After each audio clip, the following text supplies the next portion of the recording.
Од утре, трговците задолжително ќе мора да ги објават цените на производите на своите веб страни. Што треба да содржи објавениот ценовник? Назив на стока, производ, трговска марка, модел и слично, продажба цена со ДДВ, единечна цена по килограм, литар и метар, опис на стоката, достапност во продажен објект, редовна цена со ДДВ, промотивна или попустна цена која треба да содржи цена за попуст, изразен во проценти, вид на промоција, дали е тоа промотивна понуда, пакет за лојалност или сезонски попуст, како и време траење на промоцијата или попустот. Освен малите, средните и големи маркети, согласно законските измени изготвени од правилник, обврската ја имаат и овие маркети.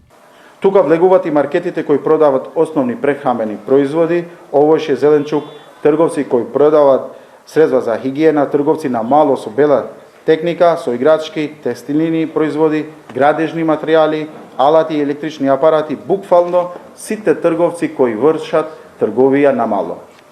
Исклучени се само микротрговци, односно оние кои вработуваат до 10 вработени. Колку објавувањето цените на веб страниците им значи на граѓаните и дали веруваат дека истите ќе бидат и на рафтовите? Не се исти. Земеш го од рафто, го земеш, отидеш на касата, друга цена.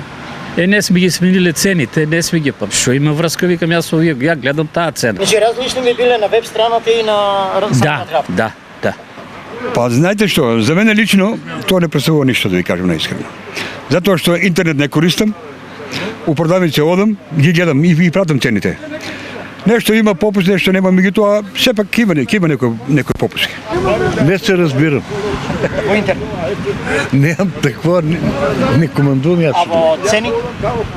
Цените секој ден. Вчера марулата беше 15 динара, сега 23 динара. Нема врска тоа, лажат. Значи сосема различно би. Мола? Различни цените да наплатиш друго, едно да наплатиш друго, а друго да ти наплатат там.